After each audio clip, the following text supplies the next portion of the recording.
जय भीम नमो बुद्धाय। आपल्या सर्वांचं स्वागत करत आहे आपल्या आवडत्या चॅनलवर, ज्याचं नाव आहे बोधिसत्व पौनी भाग 3। या भागामध्ये आपल्या सर्वांचं पुन्हा एकदा स्वागत करत आहे। भाग 1 मध्ये आपण पाहिलं जगन्नाथ टेकडी, अर्थातच प्राचीन बौद्ध स्तूप, जो की चक्रवर्ती सम्राट अशोक यांच्या अगोदरच्या काळातला होता। आणि दुसऱ्या भागामध्ये आपण सुलेमान टेकडी पाहिली, ज्याचं निर्माण चक्रवर्ती सम्राट अशोक यांच्या काळामध्ये झालं आणि पुढे जाऊन सातवाहनाने त्या ठिकाणी पुनर्निर्माण केलेलं आपल्याला पाहायला भेटतं। आणि आजचा जो तिसरा महत्त्वपूर्ण भाग असणार आहे तर तो असणार आहे हर्डोलाल टेकडी, अर्थातच एक प्राचीन बौद्ध स्तूप आहे। तर हे ठिकाण जे आहे हे संपूर्णपणे दुर्लक्षित आहे आणि हे जे पौनी ठिकाण आहे हे भंडारा जिल्ह्यातील पौनी तालुक्यातील एक पौनी गाव आहे, पौनी शहर आहे। आणि या ठिकाणाहून ज्या काही ऐतिहासिक वास्तू या ठिकाणी आढळतात त्या प्रत्येक 2-3 किलोमीटरच्या अंतरावर आपल्याला पाहायला भेटतात।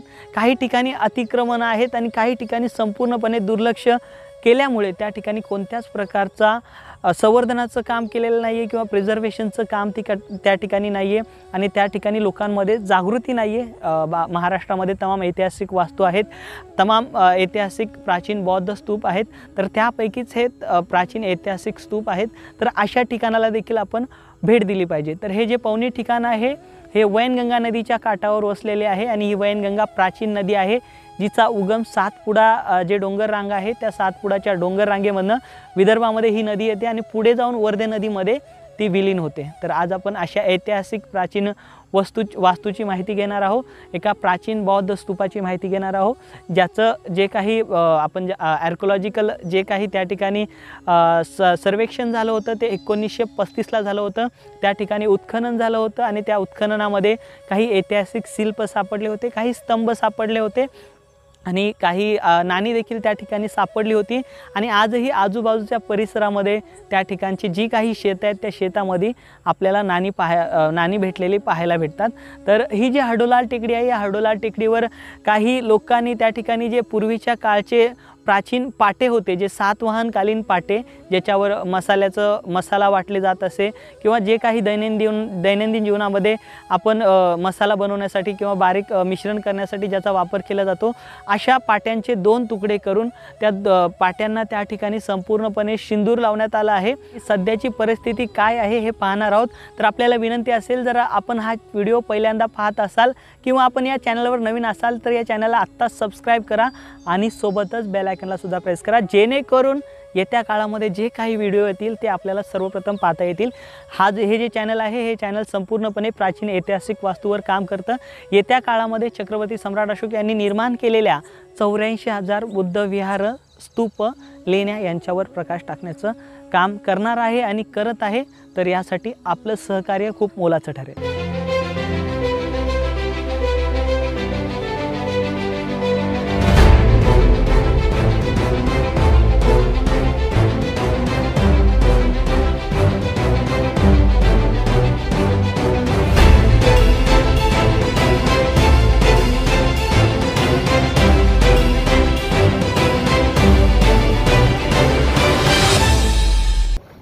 आपला हा जो संपूर्ण प्रवास आहे हा वर्धेपासून सुरू झाला होता।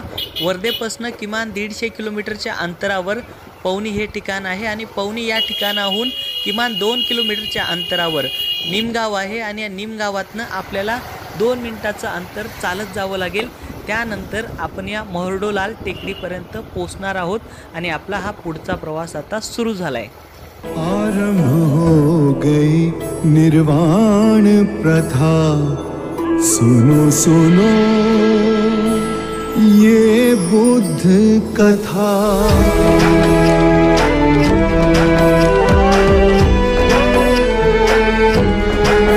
संसार में दुख का कारण क्या, संताप शोक का निवारण क्या। संसार में दुख का कारण क्या, संताप शोक का निवारण क्या। इस खोज में सब कुछ त्याग दिया, हर वैभव से वैराग लिया। वो सृष्टि से संयुक्त हुए, सिद्धार्थ से गौतम बुद्ध हुए।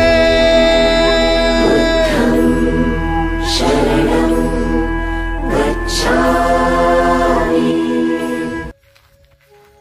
तर बांधवांनो, आपण आलो आहोत प्राचीन बौद्ध स्तूपाजवळ। तर या ठिकाणी आपण आजूबाजूला ह्या विटाचे तुकडे पाहू शकता जे विखुरले आहेत।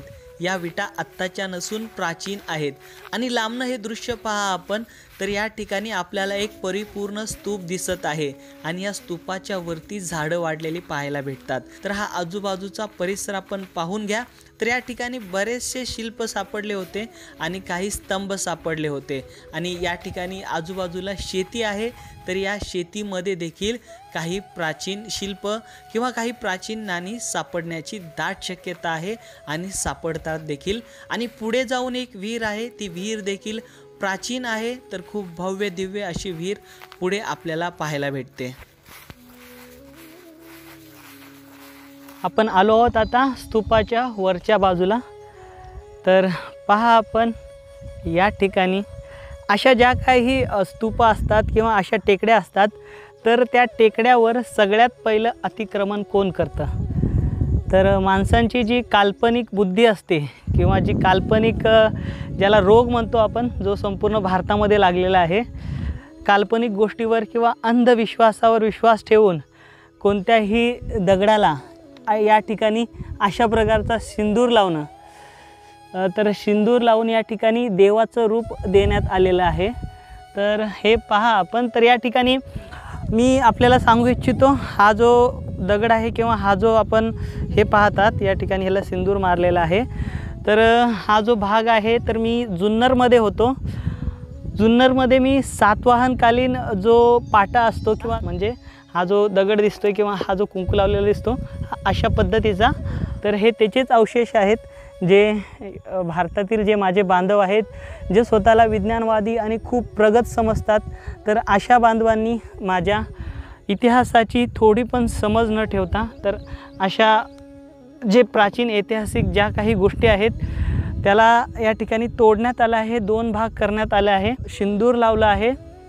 तर आपण या गोष्टीवरनं अंदाजा लावू शकता तर किती मोठे मानसिक गुलाम आपल्या भारतामध्ये आपण देखील आहात आणि आपण देखील अशा गोष्टींवर विश्वास ठेवतो आणि आपण या गोष्टींना पारखत नाही किंवा पाहत नाही नेमकं या गोष्टी आहेत काय। तर हे संपूर्ण आपण पाहिलं ते सातवाहनकालीन संपूर्ण वरवंटे जे आजपासून 2200-2300 वर्षापूर्वीचे आहेत, पण त्यांना अशा पद्धतीचं प्रिझर्व केलं आहे या ठिकाणच्या लोकांनी। आणि हे नॉर्मली जे दगड आहेत, या दगडांना बघा सिंदूर लावले आहे। तर बघूया हे माझं काय करतात। आता मी यांना उचल केली आहे, माझं किती नुकसान करतात हे दगड।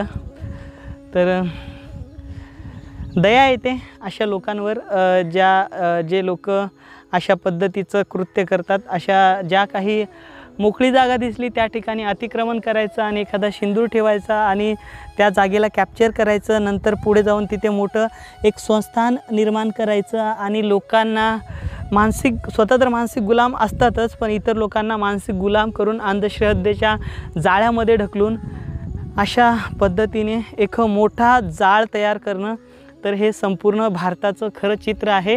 एकीकडे जग हे विज्ञानाकडे पुढे एकदम जलद गतीने जात आहे आणि दुसरीकडे आपला भारत जो प्राचीन भारतातील वैज्ञानिक दृष्टिकोन आहे तो सोडून अशा मार्गाला भटकलेला आपल्याला पाहायला भेटतो। तर अशी अतिक्रमणे करून काय होणार आहे किंवा ही प्रतिक्रांती करून काय होणार आहे? तर जो मूळ या भारताचा इतिहास आहे तो आपण लपवत आहोत, आपली प्राचीन संस्कृती लपवत आहोत, याचं देखील आपण भान ठेवलं पाहिजे। बांधवांनो, हा जो पवनीतील स्तूप क्रमांक 3 आहे, तर हर्डोलाल स्तूप, तर या ठिकाणी मोगातील जो काही शिल्प आहे किंवा जे काही स्तंभ आहे ती सापडली होती आणि या ठिकाणी नाणी देखील सापडली होती। तर छत्रप पश्चिम आणि त्यासोबतच सातवाहनाची नाणी या ठिकाणी देखील सापडली होती आणि या ठिकाणी काही लोकांनी असं देखील बोललं आहे की हा जो टीला आहे किंवा हा जो संपूर्ण परिसर दिसतोय हा स्तूप नसून असाच पडीक परिसर आहे। पण बांधवांनो, ॲक्च्युअलमध्ये हा प्राचीन बौद्ध स्तूप आहे। इथे आपल्याला इटा वगैरे सर्व गोष्टी आपल्याला पाहायला भेटतील या स्तूपाच्या आजूबाजूच्या परिसराला जे काही या ठिकाणी दगडं पडले आहेत। तर या ठिकाणी संपूर्णपणे दुर्लक्षित करण्याचं काम या लोकांनी केलं आहे किंवा आर्किओलॉजी सर्वे ऑफ इंडियाने केलं आहे। तर या गोष्टींची नोंद असून देखील या गोष्टींना दुर्लक्षित केलं गेलं आहे। कारण की छत्रपती सम्राट अशोक यांनी संपूर्ण भारतामध्ये 84,000 बौद्ध स्तूपांची निर्मिती केली होती। ज्या वेळेस तथागत बुद्धांच्या महापरिनिर्वाणानंतर तथागत बुद्धांच्या ज्या काही अस्थी होत्या त्याचे 8 भाग करण्यात आले आणि त्या 8 भागावर 8 स्तूप निर्माण करण्यात आली। त्यानंतर पुढील काळामध्ये छत्रपती सम्राट अशोक यांनी त्या 8 स्तूपापैकी 7 स्तूप उकलली आणि त्या स्तूपांमधनं तथागत बुद्धांच्या अस्थी काढल्या आणि त्या अस्थींचे 84,000 छोटे छोटे तुकडे करून त्या 84,000 अस्थींच्या तुकड्यावर 84,000 बौद्ध स्तूप निर्माण केली। तर त्यापैकीच हा एक आहे आणि संपूर्ण भारतामध्ये प्रत्येक 35 किलोमीटरच्या अंतरावर अशा प्रकारचे बौद्ध स्तूप आपल्याला पाहायला भेटतात। आणि या पवनीमध्ये आपल्याला अशा प्रकारची मोठी 3 स्तूप पाहायला भेटतात, कारण की हे पवनी प्राचीन बौद्ध धम्माचं खूप मोठं केंद्र होतं, नागवंशीयाचं प्रमुख हे ठिकाण होतं। त्यामुळे आपल्याला या ठिकाणी मोठ्या प्रमाणात अशा प्रकारचे प्राचीन बौद्ध स्तूप आढळतात। पण ते या ठिकाणी अशा कारणामुळे किंवा ASIच्या निर्लज्जपणामुळे आपल्याला या ठिकाणी संपूर्ण जो परिसर आहे तो दुर्लक्षित झालेला पाहायला भेटतो। तर याची नाणी कॉईन्स जे असतात ते कॉईन्स देखील सापडले होते आणि या ठिकाणचा जो काही स्तंभ आहे तो प्रिझर्व करून ठेवण्यात आला आहे। नागपूरला जे संग्रहालय आहे त्या संग्रहालयामध्ये प्रिझर्व करण्यात आलेला आहे। आणि हे जे परिसर आहे मी पुन्हा एकदा सांगतो, हे परिसर भंडारा जिल्ह्यामध्ये पवनी जो तालुका आहे आणि पवनी तालुक्यामध्ये जो पवनी शहर आहे किंवा गाव आहे त्याच्या कमीत कमी 2 किलोमीटरच्या अंतरावर हा परिसर आहे। त्याच पद्धतीने सुलेमान टेकडी देखील त्या ठिकाणाहून 1 ते 2 किलोमीटरच्या अंतरावर आहे, पण ती शेतामध्ये आहे, शेतामधनं जावं लागतं पूर्ण प्रवास करून। तर अशा प्रकारे या संपूर्ण पवनी ह्या प्राचीन बौद्ध धम्माच्या केंद्रामध्ये 3 प्रमुख आपल्याला हे बौद्ध स्तूप पाहायला भेटतात। बौद्ध संस्कृतीचे अवशेष या ठिकाणी पाहायला भेटतात। एवढंच नव्हे तर या भंडारा जिल्ह्यामध्ये प्रत्येक ठिकाणी प्रत्येक 30-40 किलोमीटरच्या अंतरावर किंवा 10-15 किलोमीटरच्या अंतरावर अशा प्रकारची प्राचीन शिल्प किंवा बौद्धांशी निगडीत प्राचीन बौद्ध ऐतिहासिक वास्तू सापडतात, ज्या काही कन्वर्टेड करण्यात आल्या आहेत, काही ठिकाणी अतिक्रमण करून त्याच्यावर देखील सिंदूर लावण्यात आलं आहे। आणि एवढंच नव्हे तर काही जे मंदिरं आहेत त्या मंदिरांमध्ये देखील अशा प्रकारचे जे प्राचीन शिल्प आहेत त्या प्राचीन शिल्पावर सिंदूर लावून त्या ऐतिहासिक ज्या काही गोष्टी असतात त्यांना बदललं गेलं आहे। तर बांधवांनो, हे आपण कशासाठी करतो आहे? आपण भारताचे नागरिक आहोत, आपण प्रगतीकडे लक्ष द्यायला हवं, ना की जो काही सांस्कृतिक वारसा आला आहे त्या वारशाला आपण नष्ट करणं हे चुकीचं आहे। त्याला जतन करणं ही काळाची गरज आहे। कोणत्याही प्रकारचं शिल्प आपल्याला सापडत असेल तर त्या शिल्पाचं जतन करा। जी आर्किओलॉजी सर्वे ऑफ इंडिया आहे त्यांना निवेदन द्या, त्यांना पत्र द्या की या ठिकाणी अशा पद्धतीचं शिल्प सापडलं आहे, तर त्या शिल्पाचं जतन करा, अशा प्रकारचं आपण आव्हान करा। आणि जे माझे इतर बांधव आहेत त्यांना देखील मी विनंती करतो की हा व्हिडिओ तुमच्या अगेन्स्टमध्ये नाही आहे किंवा तुमच्या विरोधात नाही आहे। तर ह्या ज्या ऐतिहासिक वास्तू आहेत या प्राचीन भारताचा ठेवा आहे आणि या ठेव्याला आपण जतन करणं गरजेचं आहे, कारण की हे प्रत्येक भारतीयाचं कर्तव्य आहे आणि ते आपण पार पाडलंच पाहिजे। तर या ठिकाणी या पवनीमध्ये मी आलो होतो तर हाच परिसर दाखवायचा होता आपल्याला आणि या ठिकाणची सत्य परिस्थिती आपल्यासमोर आणायची होती किंवा या ठिकाणी कशा प्रकारे बौद्ध वास्तू पडीक झाल्या आहेत ते आपल्याला दाखवायचं होतं। तर त्यासाठी आपली जागृती खूप महत्त्वाची आहे, कारण की आपण अयोध्या जे की प्राचीन साकेत आहे त्या ठिकाणी एक मोठा लढा देत आहोत, पण तो लढा देण्याच्या अगोदर ज्या हातामध्ये आपल्या प्राचीन ऐतिहासिक वास्तू आहेत त्याला देखील जतन करणं गरजेचं आहे। ज्यावेळेस आपण अशा बौद्ध ऐतिहासिक वास्तूंना वाचू त्याच वेळेस आपण एकत्र येऊ। एकत्र आल्यानंतर आपल्याला जो काही लढा पुढे द्यायचा आहे तो मोठ्या ऊर्जेने आणि मोठ्या संख्येने देऊ, जेणेकरून त्या ठिकाणी आपला विजय होईल, त्या ठिकाणी आपल्याला यश मिळेल। तर अशा पद्धतीचं आपल्याला काम करायचं आहे। तर मी पुन्हा एकदा आपल्याला आवाहन करत आहे, अशा ऐतिहासिक वास्तूचं संवर्धन करण्यासाठी आपलं एक पाऊल पुढे टाका। तर बांधवांनो, थांबतो या ठिकाणी। तर आशा करतो माझं हे काम आपल्याला आवडत असेल। जर हे काम आपल्याला आवडत असेल तर माझ्या कामाला आपण आर्थिक देखील सहकार्य करू शकता। तर मी महाराष्ट्रातच नव्हे तर पुढे जाऊन देशभरात देखील आपल्यासमोर देशभरातील ज्या काही प्राचीन ऐतिहासिक वास्तू आहेत त्या समोर आणण्याचं काम करेन। मी सध्या महाराष्ट्रावर काम करतो आहे, तर महाराष्ट्राचं काम करत करत मी इतर राज्यामध्ये देखील जाण्याचा प्रयत्न करेल। तर थांबतो या ठिकाणी।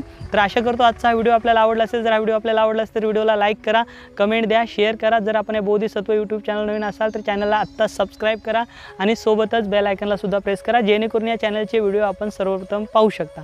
तर भेटूया नवीन व्हिडिओसोबत, नवीन माहितीसोबत. तोपर्यंत जय भीम, नमो बुद्धाय, जय भारत.